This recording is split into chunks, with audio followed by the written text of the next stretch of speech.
Hello viewers, কেমন আছেন সবাই? আশা করি সবাই ভালো আছেন। মিলিস কিচেনে সবাইকে ওয়েলকাম। আজ আবারও হাজির হয়েছি নতুন একটা রেসিপি নিয়ে। রেসিপিটি হচ্ছে লাল লাল জাল জাল মটন কারি। তাহলে রেসিপিটা শুরু করছি, মনোযোগ সহকারে সবাই দেখবেন। এখানে আমি 2 কিলো মটন নিয়ে নিয়েছি। এই মটনগুলোকে আমি মিডিয়াম থেকে একটু বড় সাইজের করে কেটে নিয়েছি। এগুলা বেশিরভাগই মেরুদণ্ডের হাড়। এই মেরুদণ্ডের হাড়গুলা খেতে আমি অনেক ভালোবাসি, তার জন্য আমি মেরুদণ্ডের হাড় নিয়ে নিয়েছি। এই মটনের মধ্যে অনেকটা ফ্যাটও রয়েছে, তার জন্য খেতে দারুণ লাগবে। এবার এগুলোকে ম্যারিনেট করে নেব। এই ম্যারিনেট করার জন্য 1 চা চামচ দিয়ে দিয়েছি হলুদ গুঁড়ো, সামান্য পরিমাণ কাশ্মীরি লঙ্কার গুঁড়ো, সামান্য পরিমাণ লবণ, 3 টেবিল চামচ সর্ষের তেল দিয়ে এগুলাকে খুব ভালো করে ম্যারিনেট করে নেব। দেখতেই পাচ্ছেন আমি খুব সুন্দরভাবে এগুলাকে ম্যারিনেট করে নিয়েছি। এবার এগুলোকে ঢাকনা দিয়ে 2 ঘন্টা রেস্টে রেখে দেব। 2 ঘন্টা পর আবার ফিরে আসছি। 2 ঘন্টা হয়ে গেছে, এবার ঢাকনাটা সরিয়ে নেব। দেখতেই পাচ্ছেন কতটুকু জল বের হয়েছে আর খুব সুন্দরভাবে ম্যারিনেট করা হয়ে গেছে। এবার এগুলোকে রেখে দেব। এদিকে গ্যাসের ওভেন জ্বালিয়ে প্রেসার কুকার বসিয়ে দিয়েছি। এই প্রেসার কুকার বসিয়ে কোনো ধরনের তেল জল দেব না, এর মধ্যে দিয়ে দেবো ম্যারিনেট করা মাংসগুলো। দেখতেই পাচ্ছেন আমি ম্যারিনেট করা মাংসগুলো দিয়ে দিয়েছি। এবার একটু খুন্তির সাহায্যে এগুলাকে একটু সুন্দরভাবে সাজিয়ে এবার দিয়ে দেব ঢাকনা। ঢাকনাটা লাগিয়ে 5টা সিটি দেওয়ার জন্য ওয়েট করব। 5টা সিটি দিয়ে দিয়েছি। এবার বন্ধ করে নিয়েছি, ঢাকনাটাও খুলে নিয়েছি।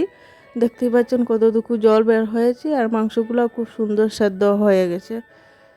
এবার ঢাকনাটা লাগিয়ে এবার সরিয়ে নিয়েছি। এবার গ্যাসের ওভেন জ্বালিয়ে দিয়ে দিয়েছি কড়াই বসিয়ে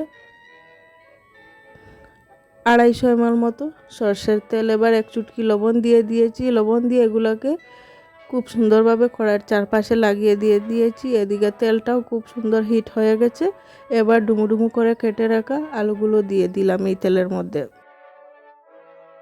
দিয়ে দিলাম সামান্য পরিমাণ হলুদ গুঁড়ো, সামান্য পরিমাণ কাশ্মীরি লঙ্কার গুঁড়ো, সামান্য পরিমাণ লবণ দিয়ে আলুগুলোকে খুব সুন্দরভাবে খুন্তির সাহায্যে নেড়ে ছেড়ে নেব। দেখতেই পাচ্ছেন আলুগুলো খুব সুন্দর লাল লাল ভাজা হয়ে গেছে। এগুলা 60% পর্যন্ত ভাজা হয়ে গেছে। এবার নামিয়ে নেব। আলুগুলা তোলাও হয়ে গেছে, দেখুন কত সুন্দর লাল লাল ভাজা হয়ে গেছে। এবার আর তেল দেব না, তেলের মধ্যে দিয়ে দেব বড় সাইজের 2টা পেঁয়াজ কেটে রেখে দিয়েছিলাম সেগুলা। এর মধ্যে দিয়ে দিলাম 2টা কেটে রাখা তেজপাতা, লং, এলাচি দিয়ে এগুলাকে সুন্দরভাবে লাল লাল করে ভেজে নিয়েছি। দেখতেই পাচ্ছেন লাল লাল ভাজা হয়ে গেছে। এবার দিয়ে দিয়েছি আদা রসুনের পেস্ট। আদা রসুনের পেস্টগুলোকে একভাবে নেড়ে চেড়ে ভেজে নিয়েছি। এবার দিয়ে দিয়েছি 2টা বড় সাইজের পেঁয়াজের পেস্ট, এগুলোকেও একটু ভেজে নিয়েছি। এবার দিয়ে দিয়েছি টমেটো স্লাইস করে কেটে নিয়েছিলাম, সেগুলো দিয়ে দিয়েছি। এবার 1 চা চামচ হলুদ গুঁড়ো দিয়ে দিয়েছি। 1.5 চা চামচ দিয়ে দিয়েছি জিরে গুঁড়ো। 1.5 চা চামচ দিয়েছি লাল লঙ্কার গুঁড়ো। দিয়ে দিলাম কাশ্মীরি লঙ্কার গুঁড়ো কালারের জন্য। দিয়ে দিলাম পরিমাণ মতো লবণ। এবার এগুলোকে খুব সুন্দরভাবে খুন্তির সাহায্যে নেড়ে ছেড়ে এগুলোকে কষিয়ে নেব এই মশলাগুলোকে।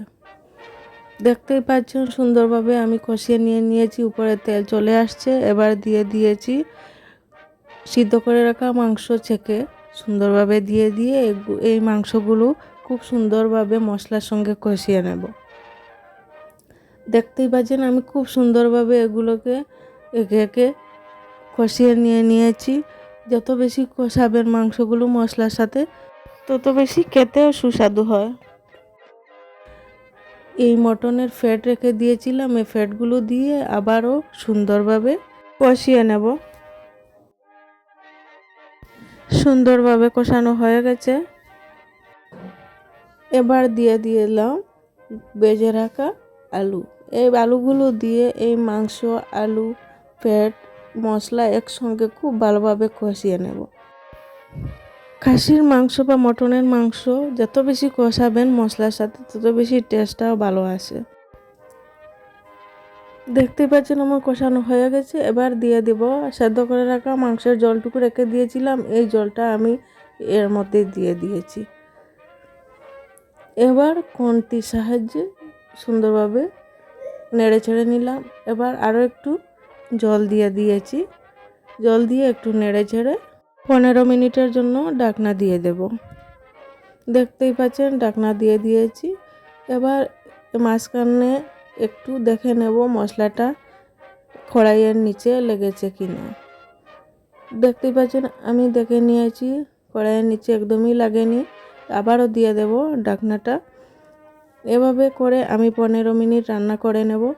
দেখতে পাচ্ছেন 15 মিনিট হয়ে গেছে। এবার ঢাকনাটা সরিয়ে নিয়েছি। এবার দেখুন কি সুন্দর রান্নাও হয়ে গেছে। এবার দিয়ে দেব গরম মশলা, দিয়ে একটু নেড়ে ছেড়ে মিশিয়ে নিয়ে এবার গ্যাসের ফ্লেমটা অফ করে দিলাম। কালারটা আসার জন্য এবার স্ট্যান্ডিং টাইম 5 মিনিট রেখে দেব। দেখতেই পাচ্ছেন 5 মিনিট হয়ে গেছে। এবার ঢাকনাটা সরিয়ে নেব। দেখুন কি সুন্দর লাল লাল লাল লাল জাল জাল মটন কারি রান্না হয়ে গেছে। এবার সার্ভ করে নেব। আমার এই পুরো রেসিপিটি দেখার জন্য আপনাদেরকে অসংখ্য ধন্যবাদ। আর হাতে যদি কম সময় থাকে তাহলে আমার এই মটন কারি রেসিপিটি ফলো করে, এই টিপসগুলো ফলো করে আপনারা একবার হলেও বানিয়ে খাবেন আর আমাকে কমেন্টে জানাবেন। আমার এরকম নিত্য নতুন রেসিপি পাওয়ার জন্য আমার চ্যানেলটাকে সাবস্ক্রাইব করতে একদম ভুলবেন না। আর পাশে থাকা বেল আইকনটি বাজিয়ে অল নোটিফিকেশনে ক্লিক করে নেবেন। আমি যখন নতুন কোনো ভিডিও আপলোড করব সবার প্রথমে আপনাদের কাছে পৌঁছে যায়। ততক্ষণ পর্যন্ত সবাই ভালো থাকুন, সুস্থ থাকুন। আবার দেখা হবে নতুন রেসিপি নিয়ে নেক্সট এপিসোডে। আল্লাহ হাফেজ।